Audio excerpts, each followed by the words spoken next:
began as a trickle. In a small village, tucked between mountains, women started crying for no reason. At first, it seemed like a shared emotional phase, grief spreading through a close-knit community. But soon, the weeping spread, crossing borders, oceans, and continents. Every woman on Earth was affected. The tears weren't ordinary. They poured endlessly, accompanied by an overwhelming cascade of emotions. One moment, they were laughing hysterically. The next, collapsing under the weight of unbearable sorrow. Doctors called it Lachryma Virus when the first cases were documented. Women crowded clinics, their swollen, bloodshot eyes and streaked faces telling a grim story. They spoke of exhaustion, dizzy spells, and unshakable melancholy. The laughter, they said, was hollow, the sadness bottomless. Despite frantic efforts by scientists and researchers across the globe, the virus defied all logic. It didn't spread through air, water, or physical contact. Its origin remained a mystery, a cruel enigma. By the second month, the physical toll was impossible to ignore. Women began to collapse from exhaustion, unable to work, socialize, or even sleep. Their eyes turned crimson, swollen as though they had been battered. The endless crying seemed to target their very humanity, stripping them of their vitality. Men around the world scrambled to help, juggling jobs and caregiving. Husbands, fathers, and brothers watched helplessly as the women they loved unraveled before their eyes.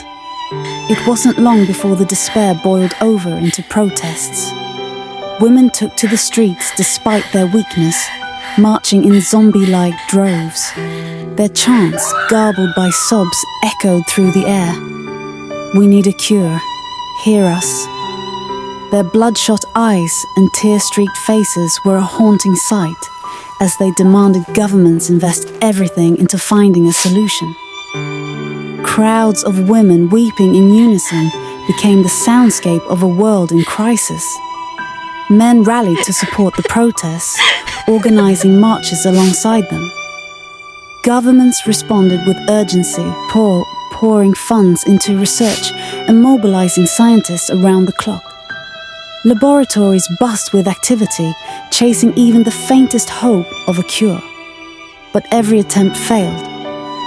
Ancient remedies, experimental drugs, and even whispered prayers, none worked. By the third month, the virus entered its final stage. The tears dulled the women's emotions entirely, leaving them in a state of blank despair. Their movements became sluggish. Their red eyes turned glassy. Like the walking dead, they drifted through the streets, trapped between life and oblivion. Those who still had the strength to protest became gaunt figures, their cries growing weaker with each passing day. The world watched, helpless, as the protests faded.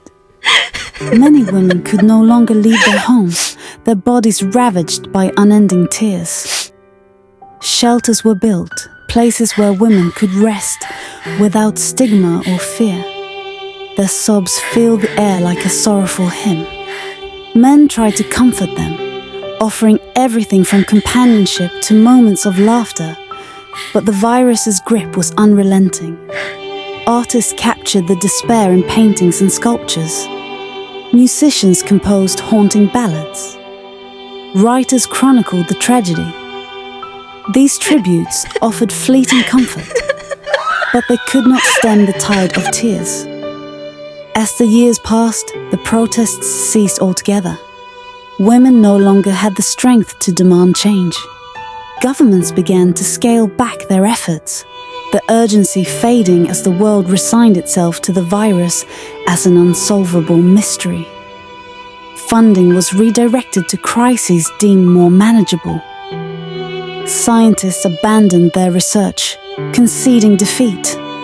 By the second decade, the world had become a hollow shell of what it once was.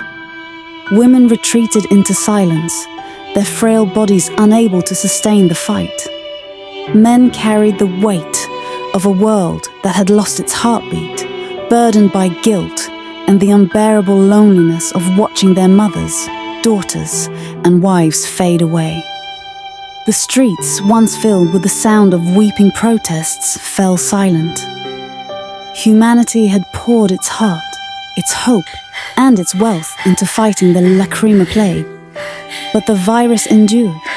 It had taken from the world not just its women, but its spirit, leaving behind a desolate, tear-soaked existence.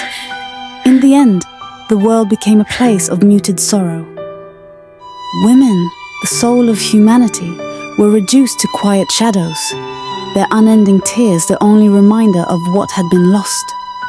The protests, the cries for help, the desperate fight, all faded into history, leaving a broken world where even the hope of salvation had withered away. Subscribe to my channel to support us in creating even more amazing content you'll love. Your support makes all the difference.